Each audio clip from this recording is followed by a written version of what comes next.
Postulate में हम लोगों ने कुछ प्रूव कर लिए थे। एक बार थोड़ा हेल्प करना पीछे से देख के। आर एन का हमने देखा था 0.53 angstrom N square by Z. B N का फॉर्मूला क्या देखा था? C by 137 Z by N, है ना, और ये मीटर पर सेकेंड। चलिए, और अभी हम लोग आगे बात कर रहे थे। कल हमने एक देखा था कि टोटल एनर्जी जो होती है वो नेगेटिव और काइनेटिक एनर्जी होती है और पोटेंशियल एनर्जी का हाफ होती है। एक NH/2π भी था। क्या बचे? NH/2π। वो तो एंगुलर मोमेंटम था कि आपके जो इलेक्ट्रॉन्स पाए जाएंगे वो एक स्टेबल ऑर्बिट में पाए जाएंगे जिसका angular momentum given by NH/2π। ठीक है, अच्छा चलो एक मिनट जल्दी देखो। रेडियस का फॉर्मूला बोलो क्या था? टोटल एनर्जी किसके बराबर आई थी हमारे पास? Minus times of kinetic energy या पोटेंशियल एनर्जी का हाफ, यानी 1/2 k ZE square by r। एक बार ये r का फॉर्मूला देखना। r का फॉर्मूला ये डायरेक्ट रख दूं मैं, जाहिर बात है, कोई दिक्कत थोड़ी ना। r की वैल्यू रखो यहाँ पे 1/2 k ZE square bye 0.53 n square नीचे और z ऊपर, ये टोटल एनर्जी आती है। ठीक है, जूल में जो ये एनर्जी आती है ना बच्चों, वो आती है E = -2.18 by n square by z square by n square. देखो ये z इंटू z स्क्वायर हो जाएगा और नीचे n स्क्वायर। ध्यान रखना बस इस चीज का। ये एनर्जी जो आई है इंटू 10 की पावर -18 इंटू 10 की power -18 joule z square by n square. But अब इतनी एनर्जी का हमें कोई फायदा है नहीं, तो हम चाहते हैं कि ये एनर्जी इलेक्ट्रॉन वोल्ट में कन्वर्ट करने के लिए क्या करो? डिवाइड कर दो किससे? 1.6। तो करो एक बारी 2.18 इंटू 10 की पावर -18 डिवाइडेड बाय 1.6 इंटू 10 की पावर -19। ठीक है, z square by n square. और जो ये एनर्जी आती है that is in electron volt. ये आती है -13.6 electron volt z square by n square. ये ठीक, ये अब स्टैंडर्ड फॉर्मूला ये याद रखना। अब देखो क्या होता है कि अगर हमें किसी भी एटम के लिए अगर हम बात करें, मान लो ये आपके पास एक न्यूक्लियस है और ये हमारे उसकी ऑर्बिट्स हैं। थोड़ा हेल्प करना, इसको ग्राउंड स्टेट बोलते हैं, first excited state, second excited state and so KLM shell ऐसे बोलते हैं ना इसको। देखो यहाँ पे ये n की वैल्यू 1, n की वैल्यू 2, n की वैल्यू 3, n की वैल्यू 4। प्राची अगर फर्स्ट एक्साइटेड स्टेट आ जाए लिखा हो तो n की कौन सी वैल्यू लेके चलेंगे? 2। Very good. ग्राउंड स्टेट आ जाए तो 1। ये चीज समझ में आना चाहिए। सेकंड एक्साइटेड स्टेट के लिए मुकुल 2 सर। 3। Very good. जब भी एक्साइटेड शब्द आ जाए ना तो उसमें एक ऐड ऑन कर देना है। बोला जाए second orbit 2, second excited state 3। नहीं आया समझ में? आप सुन, मान लो यहाँ पर एक इलेक्ट्रॉन है और मैंने इलेक्ट्रोमैग्नेटिक रेडिएशंस दिया, ठीक, एनर्जी दी बेसिकली। तो इस एनर्जी का यूज करके ये इलेक्ट्रॉन हो सकता है एटम से बाहर भी निकल जाए। ऐसा भी हो सकता है कि अपनी एनर्जी ले, एब्जॉर्ब करे और एक्साइट होकर किसी भी दूसरी ऑर्बिट में आके चला जाए। अब सोच के देख, अगर ये अपना घर छोड़ के जाएगा किसी दूसरे अनजान के घर पे तो लात तो लगने वाली है। आदमी होगा तो उसको लात थोड़ी देर लगेगी, उसके बिहेवियर पे इसको जल्दी लग जाती है। कितने टाइम में? 10 की पावर -8 सेकेंड। एनर्जी लेगा, एब्जॉर्ब करेगा, एक्साइटेड हो जाएगा, किसी भी दूसरी स्टेट में जाएगा, 10 की पावर -8 सेकेंड में धक्का मार के नीचे भगा दिया जाता है। अल्टीमेटली क्या डेस्टिनेशन है? जहां से गया वहीं पे आना है। अब उस तक आने के लिए ये अलग अलग रास्ते फॉलो कर सकते हैं। सोच के देख, जब इसको एनर्जी मिली तो जाहिर बात है कोई ना कोई एनर्जी दी है मैंने। एनर्जी ली, एब्जॉर्ब किया तो एक्साइट हो गया, मान लो ये। अब ये एक्साइटेड स्टेट में है, यहाँ पे समय लगेगा 10 की पावर -8 सेकेंड। फटाक से नीचे आएगा, बट नीचे आते हुए अब इसकी मर्जी चलेगी, मनमोजी टाइप का है। हो सकता है मुझे लेते हुए आए, हो सकता है फटाक से नीचे आ जाए, बट ये पक्की बात है बच्चों, जब भी वो डी एक्साइट होगा तब वो एक फोटोन बेसिकली एनर्जी को रिलीज करेगा, और एनर्जी यहाँ पे रिलीज होगी फोटोन के रूप में। किसके रूप में? फोटोन। सोच के देख, कौन से ऑर्बिट पे गया वहां से एनर्जी पता लग जाएगी, कहां से गया वो भी एनर्जी पता लग जाएगी, दोनों का डिफरेंस क्या मुझे डेल्टा ई पता लग गया। डेल्टा ई किसके बराबर होता है? H F. एच मुझे पता है, क्या मुझे एफ भी पता लग जाएगा? फ्रीक्वेंसी। फ्रीक्वेंसी पता लग जाएगी तो मुझे ये भी समझ में आ जाएगा कि इलेक्ट्रोमैग्नेटिक स्पेक्ट्रम में ये कौन से रीजन में लाई करता है, रेडियो वेव्स में, माइक्रोवेव्स में, इंफ्रारेड में, विजिबल रीजन में, यूवी रेज में, एक्सरेज में। नहीं आया समझ में? दोबारा सुनो, जब ये एनर्जी लेगा तो कहां से गया, कहां तक गया? क्या दोनों लेवल की एनर्जी मुझे इस वाले फॉर्मूले से पता लग जाएगी? भाई एन की वैल्यू 1 रख दूंगा, एन की वैल्यू 4 रख दूंगा, तो ये एक्साइटेड स्टेट की भी पता लग गया और ये भी पता लग गया। क्या इन दोनों का डिफरेंस ही होगा मेरे पास जो डेल्टा ई मुझे मिलने वाला है? और डेल्टा ई किसके बराबर हो जाएगा? H into F. एच मुझे पता है प्लैंक कांस्टेंट होता है, क्या वहां से डेल्टा ई बाय एच करूंगा तो मुझे एफ पता लग जाएगा, और मुझे फ्रीक्वेंसी पता लग गई तो मैं इलेक्ट्रोमैग्नेटिक स्पेक्ट्रम में ये पता लगा सकता हूँ कि ये मुझे कौन से रीजन की रेडिएशंस मिली है। क्या मुझे माइक्रोवेव मिला है, रेडियो वेव मिला है, विजिबल रीजन मिला है, अल्ट्रावायलेट मिला है, एक्सरे मिला है, सो बात समझ में? That is my point. अब सोचो, अब जो ये एनर्जी ले रहा है, इस एनर्जी को तो हम इंसिडेंट एनर्जी बोलते हैं। सोच, इंसिडेंट एनर्जी लेके अगर ये इंफिनिटी पे चला गया, सोच एन की वैल्यू इंफिनिटी रखो तो एनर्जी जीरो। इसको बोलते हैं हम आयनाइजेशन एनर्जी।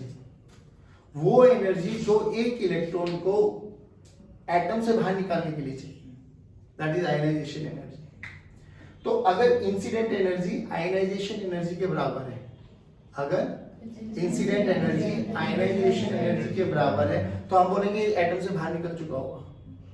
अगर इंसिडेंट एनर्जी आयनाइजेशन एनर्जी से बड़ी है तो बाहर तो निकला ही निकला होगा, साथ में भग भी रहा होगा काइनेटिक एनर्जी का यूज करके, जैसा वो अभी किया था हम लोगों ने फोटोइलेक्ट्रिक इफेक्ट में।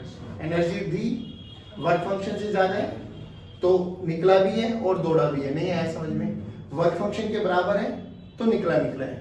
नहीं आया समझ में? और कम है तो, अगर इंसिडेंट एनर्जी आयनाइजेशन एनर्जी से कम है उस समय ये थोड़ा तोल मोल करता है, मेजर करता है कि क्या मैं उस एनर्जी को लेके एक स्टेबल ऑर्बिट तक जा सकता हूँ। इफ यस तो लेता है, नहीं तो वाइब्रेशन के रूप में रेडिएट आउट कर देता है।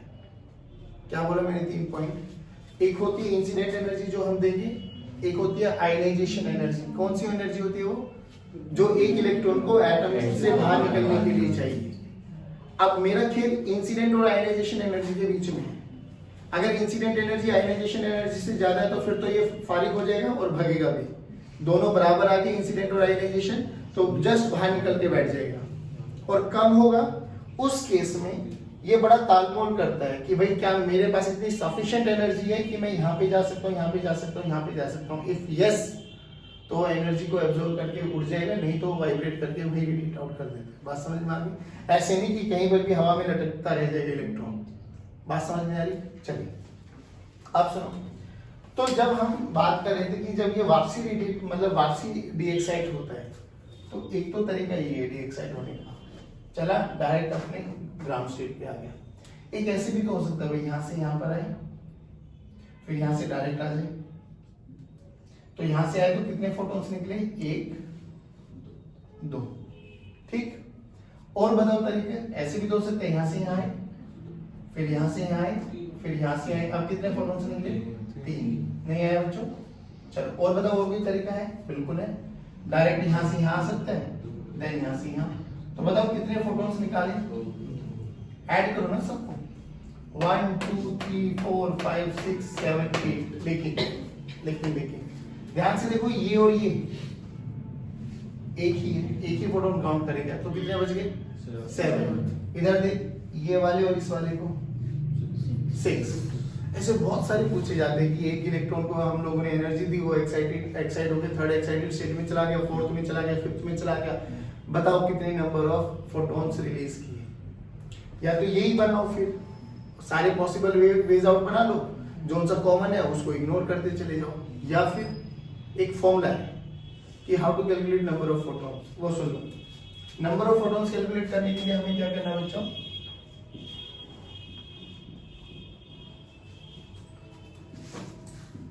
n2 minus n1 into n2 minus n1 plus 1 divided by 2, where n2 जो है वो आपका एक्साइटेड स्टेट में है और n1 जो है वो आपका ग्राउंड, मतलब ग्राउंड कोई भी, इट में भी 2, इट में भी 3, इट में भी 4, कहाँ से लिया है उसने, बात समझ में आ गई।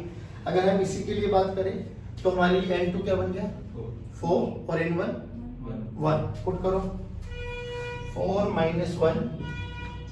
minus 1 plus 1 by 2, देखो 6, डन। कई बार किताबों में ये फॉर्मूला देखने को भी मिलेगा आपको कि ग्राउंड स्टेट के लिए क्या n1 की वैल्यू हमेशा बनी रहेगी।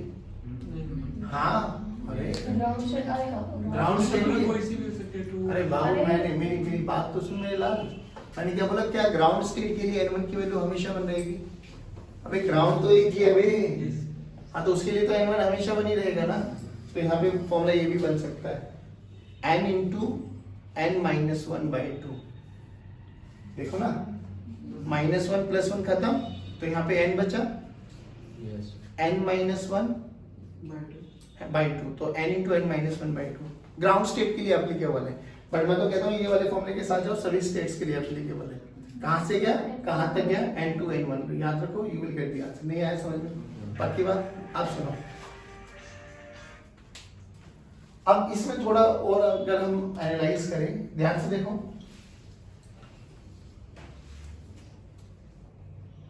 करें, हेलो,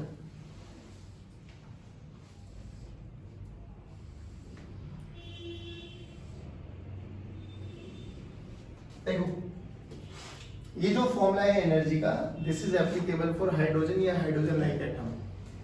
हाइड्रोजन के लिए Z की वैल्यू 1 हो जाएगी, हाइड्रोजन लाइक एटम के लिए 1 2 3 कुछ भी हो सकता है, जैसे हीलियम लिथियम है ना। तो हम एक बारी बनाएंगे हाइड्रोजन के लिए और एक बारी बनाएंगे हम हाइड्रोजन लाइक एटम के लिए। अच्छा, चाहे हाइड्रोजन ले या हाइड्रोजन लाइक एटम ले, भाई ये तो सबके लिए बराबर ही रहेंगे, N1 N2 N3, क्या चेंज हो जाएगा, Z की वैल्यू, है ना। अगर हम बात करें हाइड्रोजन के लिए, हाइड्रोजन एटम के लिए, देखो ये फर्स्ट स्टेट है, N की वैल्यू यहाँ पे 1, यहाँ पे n की वैल्यू 2, यहाँ पे n की वैल्यू 3, n की वैल्यू 4, कोई नहीं, अरे तो कोई नहीं, अभी तो सुनो ना, n की वैल्यू 4, n की वैल्यू 5, n की वैल्यू 6। एक चीज आप देख भी रहे हो और ये अभी समझ में भी आ जाएगा लॉजिकली, जैसे जैसे हम n1 से इंफिनिटी की तरफ बढ़ रहे हैं, जो इनके बीच का एनर्जी गैप है ना, वो रिड्यूस होता जा रहा है। किन्हीं भी दो लेयर्स के बीच का देखो, कम होता जा रहा है। और जैसे जो ऊपर जाएंगे, ये बिल्कुल हमें पता भी, we can not differentiate even कि इनमें कितना गैप है। अब खुद सोच के देख, हाइड्रोजन के लिए Z की वैल्यू 1 है, तो फर्स्ट ऑर्बिट के लिए एनर्जी कितनी आई, -13.6। 2 के लिए 4 से डिवाइड कर देंगे तो यहाँ पर आती है -3.4, इलेक्ट्रॉन वोल्ट में चल गए सारे। 3 पुट कर देंगे तो 9 से डिवाइड करेंगे, 9 से डिवाइड करेंगे तो ये काम आती है 1.51, देन 0.85 एंड सो। ठीक, तो हमें ये समझ में आ रहा है कि जैसे जैसे हम ऊपर की तरफ बढ़ते जा रहे हैं, किन्हीं भी दो स्टेट्स के बीच में एनर्जी गैप कम होता जा रहा है। सबसे ज्यादा किस में है, नहीं इंफिनिटी, -13, इंफिनिटी में कितनी हो जाएगी, 0। तो सबसे बड़ा एनर्जी गैप किसके बीच में, किसी भी, मतलब 1 से लेके इंफिनिटी, 2 से लेके इंफिनिटी, 3 से लेके इंफिनिटी। नहीं आया समझ में, सबसे कम गैप किस किस के बीच में। हाँ, एक कैलकुलेटर निकालो, अभी आई विल एक्सप्लेन। हाँ, 13.6 minus 3.4, 10.2, 13.6 minus 1.51, 13.6 minus 1.51, 12.009, 13.6 minus 0.85। 12.75 very good. अब इधर देखो, और अगर इसको इन्फिनिटी पे जाना है तो 13.6, और इन्फिनिटी पे हम क्या मान के चलेंगे? एनर्जी 0। देख सोच, ये मैं बात कर रहा हूँ ग्राउंड स्टेट के लिए। ऐसे फर्स्ट एक्साइटेड स्टेट के लिए भी एनर्जी लेवल आ जाएंगे अपने आप ही, पर तुम्हें थोड़ा आइडिया लग गया। 13.6, 12.75, 12.09, 10.2। अगर हम बात करें कि किस केस में एनर्जी कम है, तो पहले से लेके दूसरे तक जाने के लिए, यानी कॉन्जिक्यूटिव स्टेट्स में जाने के लिए 1 से 2 एनर्जी सबसे कम। सिमिलरली ऐसे 2 से 3 जाने में भी एनर्जी कम से कम 3 होगी, नहीं है। 1 से इंफिनिटी जाने के लिए एनर्जी देख 13.6 सबसे ज्यादा एनर्जी। इस माइनस 13.6 को ऐसे भी बोला जाता है कि this is binding energy. Binding energy का मतलब समझ रहा है कि इसने लोन लिया हुआ है इससे, ये जब तक नहीं फारिग करने देगा जब तक ये लोन पूरा नहीं उतार दे। मान लो कोई तुम्हारे 10 लाख रुपए लेके चला गया है, और वो तुम्हें टाइम पे टाइम दे रहा है कि भाई दे दूंगा दे दूंगा दे दूंगा। एक दिन तुम्हें गुस्से में आए, उसको बांध के बिठा लिया घर में, कह रहा भाई अब तो जब तक पैसे नहीं देगा जब तक तो छोड़ूंगा नहीं। और 10 लाख रुपए दिए, तूने उसको रिलीज कर दिया, तो वही बाइंडिंग एनर्जी है बेसिकली। तो ये 13.6 जब तक इसको नहीं मिलेगी जब तक वो रहेगा तो इसी में, हाँ वो किसी भी दूसरी स्टेट्स में घूमता रहता है, N1 N2 N3 N4 and so on. बात समझ में आ रही? तो ये ध्यान रखना बस कि जब भी सबसे ज्यादा होती है एनर्जी 1 से इंफिनिटी, 2 से इंफिनिटी, 3 से इंफिनिटी, अलग अलग स्टेट्स के लिए अलग अलग एनर्जी, और मिनिमम 1 से 2, 2 से 3, देख उसके बाद तो एनर्जी बढ़ती चली जाएगी। बात समझ में? अब देखो, अब अगर हम लोगों ने एनर्जी दी और वो इलेक्ट्रॉन हमारा 1 से लेके 2, 1 से लेके 3, 1 से लेके 4, 1 से लेके 5 कहीं पर भी एक्साइट होके चला गया, अल्टीमेट डेस्टिनेशन क्या उसका? ग्राउंड स्टेट आएगा, तो ग्राउंड स्टेट में। तो जब जब वो ग्राउंड स्टेट में आएगा तो ऐसे ही फोटॉन्स रिलीज करेगा, पक्की बात। तो अब हमें क्या बोला गया कि ऐसे हमारे पास एक सीरीज बनाई गई बच्चों, वो सीरीज सुन लो।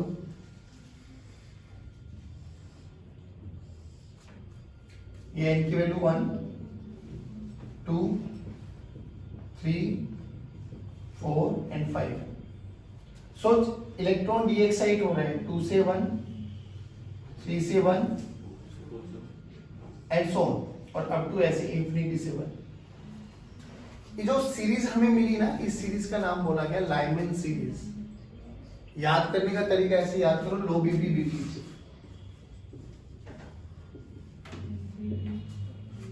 ब्लड प्रेशर लो और हाई होता है ना, लो बीपी बीपी, ऐसे याद रखो। लाइमन, बाल्मर, पास्चर, ब्रैकेट, समझ में आए? अब देखो, लाइमन के लिए कंडीशन है कि उस इलेक्ट्रॉन को कहां पर डी एक्साइट होना पड़ेगा? Ground state.